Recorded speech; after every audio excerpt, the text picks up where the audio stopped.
without parentage, really, any bit of information we have, if we don't know where it's came from or where it's going to be going to, it's only a spot in the pan, really. You're kind of really you need more information. You need answers to the point and try and put this information in place. As I said, we're working on at the moment on mouth records, and unless we have the parentage, unless we have parentage generationally, we don't know where this is going to be coming from.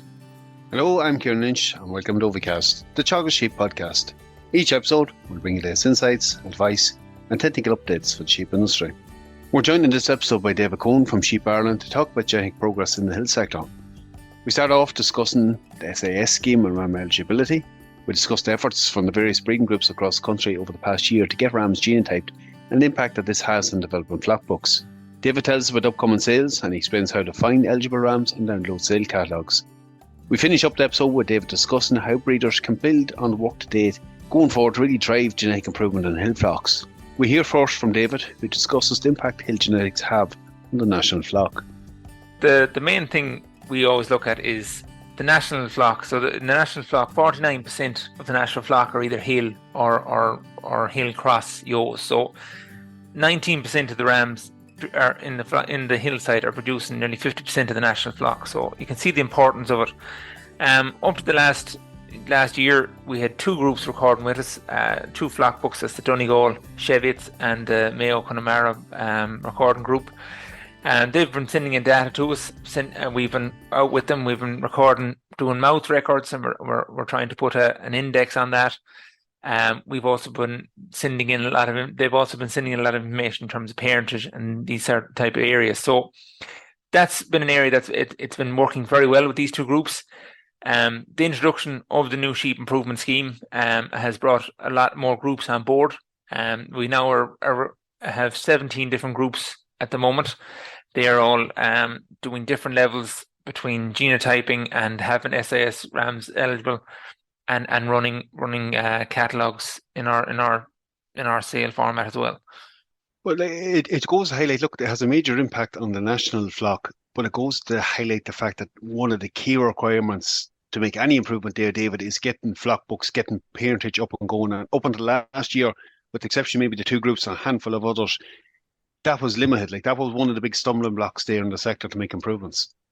It was definitely. Look, without parentage, really, any bit of information we have, if we don't know where it's came from or where it's going to be going to, it's only it's only a spot in the pan, really. You're kind of really you need more information. You need answers to the point and try and put this information in place. As I said, we're working on at the moment on mouth records, and unless we have the parentage, unless we have parentage generationally, we don't know where this is going to be coming from. We don't know, is it a genetic thing?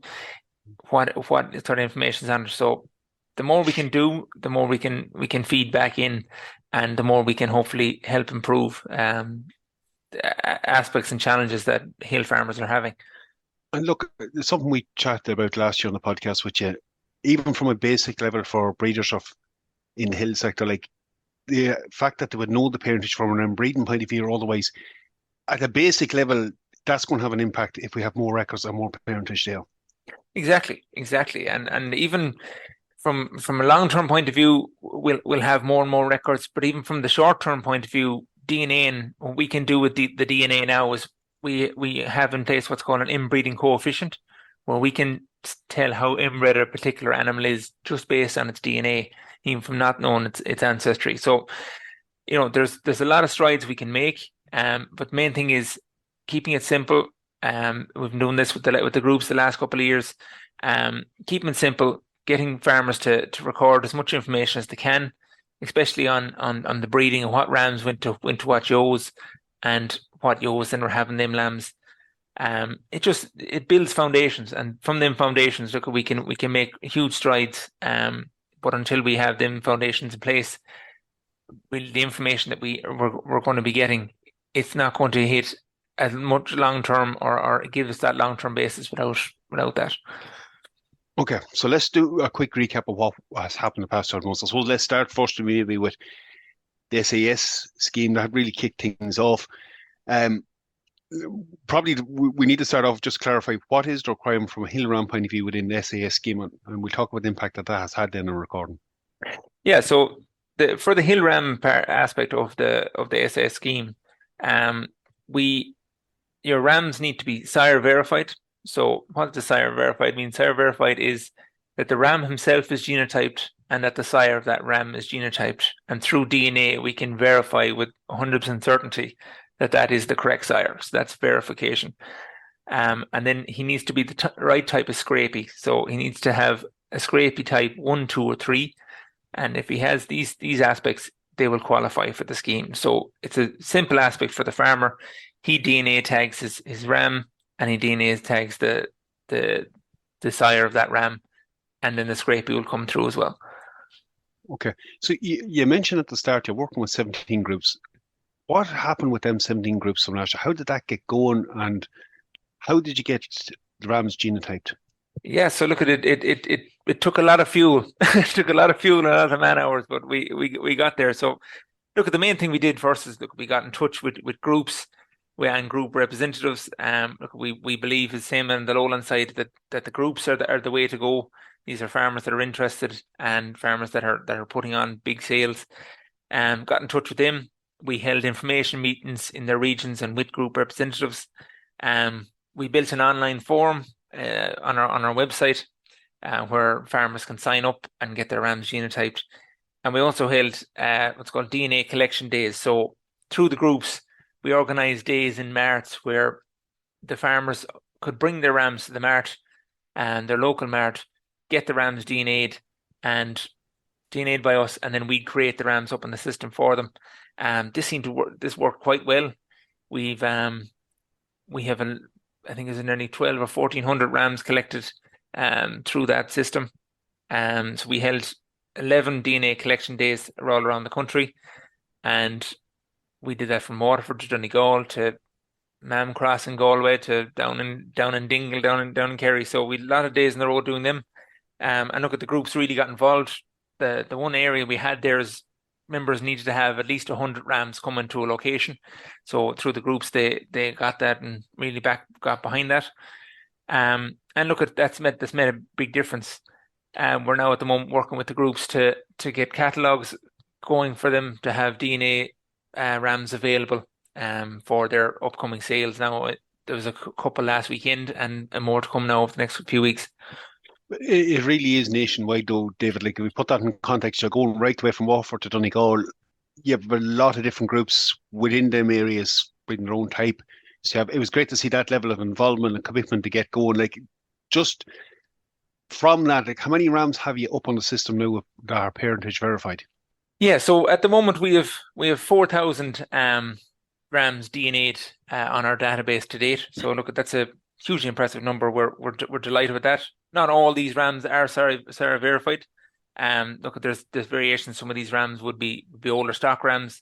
The biggest challenge we had on this was more on the shearling side, where stock rams that were used to produce these shearlings were maybe you put out these ewes maybe 2 years ago. So in a lot of cases, the rams may have passed on or maybe been sold or were just lost the system. So that created a challenge in terms of fully verifying rams. The ram side, we're finding a higher percentage of lambs are verifying from that. Really, the beauty that we're finding with the system as well is because it's a national database. If you're genotyping a ram in Kerry, he could be the son of a ram that was bought from a guy in Donegal, and that's linking directly. That DNA is coming from the guy in Donegal and sending it to the guy down in Kerry. So having that linkage of national database makes a huge difference for that as well, and that's allowing us to build a lot of information right across the national flock and linking people that if you're going from Waterford to Dingle to buy a ram, you can see is there Waterford breeding already there. So look, that makes a huge difference as well. Look, it was always going to be one of the challenges by its very nature. Its shearlings is going to be the most common and older rams being sold, unlike maybe the lowland system. But even at that, David, like, it's impressive to get that number of hill rams up on the system at this early stage. Look, you touched on something there earlier. We see hill ram sales kicking off. There's been a few already last week, couple this week coming, and some over the coming weeks. There's going to be rams eligible for the SAS scheme, and that there's a lot of genotype rams in it. You indicated earlier, like they're starting to use your catalogues now in those sales, and that's the first, I think. Yeah, so look, it's the up to this phase this year we created what's called a hill catalog. Up to this point now, the Donegal Cheviots and the Mayo Connemara group, they were recording with us previously. They were using our lowland catalog, but we've done a hill catalog now for people. And look, there's a huge number of groups using them. There's a lot of rams being available at these sales. There's anywhere from 40 to 60% of the rams going into these sales are SAS eligible, and the high majority of the sales are using our catalog to produce this. So you can be sure that what the information that you're seeing here from a Sheep Ireland catalog, that it's coming from the national database. And to have the national database running off hill catalogs this year it's a huge stride for the national flock, and it's a huge stride for Sheep Ireland. And look, we're delighted to get behind it. So look, we're delighted with all the work that we've received from the groups, and look, we don't underestimate the amount of work the groups have done. So look, we really appreciate all their work. So for anyone who wants to go on and actually find an SAS eligible hill ram, how would they go about doing that? Yeah, so look, there's two areas, and look, I can send you the few links to put in this post, Kieran. So the main area you'd be looking at first is you can look at the Sheep Ireland ram search. All the genotyped hill rams are up there. All kind of hoggets and lambs are there through the filters. You can also, if there's a ram in front of you and you want to check if he's eligible, there's a search ram tag on that. We also have all the upcoming hill sales are now available on our website, and I can send you a link for that as well. The catalogues are also available there pre-sale. So if anyone wants to go in, if you're looking for a Perth or a Lanark or a Cheviot or whatever type ram you're looking for, go to the sale, see the catalogue in advance and say, look, there's definitely a few rams here for me. And most sales, as I said, anywhere from 40 to 60%. I know the Donegal Cheviot group now are actually running a sale that's going to be 100% SAS eligible. So that's a huge incentive from them. And look, they're the best place to find it. And we also have our Lamb Plus guide that has gone out to 12,000 different farmers there. All hill producers that have genotype lambs and rams are on that as well. So there's a good few areas to find rams. No, it's a good resource to have. I'll include those links in the show notes. But like, there's a good availability of rams this year, and it's great to see that involvement right across the country. Look, if we're talking about taking this to the next level, like that's a great start, and it's something obviously you're going to have to build on this year as more parentage will come in. It'll help the whole situation. But if we're to take building on it, like two of the groups have been working with you for a couple of years. You were talking there about improvements in mount, improvements in longevity. How do we build on this in the hill sector? What can hill breeders do now to drive this on more? Yeah, so look at the main areas you want to look at there, Kieran, is it's just, as you said, building on it. So even if breeders now are buying themselves sire verified rams, not just for the SAS scheme, but just for their own information. They have a sire verified ram, then when the lambs that they're producing them, all of a sudden we've grandsire verified lambs, and we're building that next generation once more.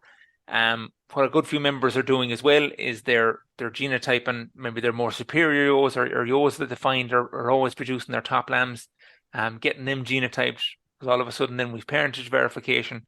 Others then are going to the point where they're recording the lambs mothers tags at weaning, so they're picking out their best 10, 12, 15 lambs and recording the mother's tag from there, again building that ancestry tree. Or look at, we're always open to groups to get involved or different members to get involved to go full performance recording, like the Donegal Cheviots, like the Mayo Connemaras, where we'd be getting them to record a few lambs at birth and taking maybe birth weights and weaning weights coming off the hill, just to distinguish what ewes and breeding lines are breeding the best off their hill. So look, there's huge aspects to it. There's huge strides we can make. But again, every little helps. If you only do an extra bit every year, we'll get there in the end, definitely. And look, it's a good foundation built, but I think if we take that point, like you have a great potential this year, even to drive it forward. For those not involved in it in the last year, they can still start genotyping rams and becoming involved. Exactly. Look, we're arms open to everybody. This, because you didn't do it this year, you won't be turned away by Sheep Ireland. We'll help you out as much as possible. it's only for the good of the national flock that the more rams that we have available, the better it is for everybody. I'm just thinking back, like I was chatting to you last November, this was really only ongoing at the time. You were doing a lot of work. In the last 12 months, like it's come a hell of a long way to get to this stage of where we're at now with so many rams available on it. It's a great bit of progress, David. Yeah, look, we're hugely proud of it. We definitely are. Like, it's been huge strides, and I said we can only thank a lot of the group members and hill ram producers for the work that they've done. We've tried to facilitate them as much as possible, and look, we're only going to facilitate them more and more going into the next few years. It's not about SIS particularly for us. We're hoping that SIS is only the building point that we can strive for this. After SIS, there might be other schemes, there might be more areas, but hopefully that the breeders themselves will see the benefit without SIS, and they'll see the benefit for what they can buy and the information that they'll get. So no, look, we're hugely proud of it, and we're looking forward to for the next few years and working with all the groups closely. David, I really appreciate you coming on today. It's great chatting about it. Great to hear about the progress being made on it. Thanks again. Perfect. Thanks yourself, Kieran. We leave it there for this week's episode. A lot of work already done in the hill sector and great potential for the future in it. I have included some of the links that David discussed in the show notes, where you can find rams on the ram search, download the sales catalogues and the online sign-up form. That's it for me for the episode. Again, for updates from our sheep programme, keep an eye on our Twitter page at Teagasc Sheep. I'm Kieran Lynch. Thanks for joining us. Don't forget to subscribe and follow us for more episodes.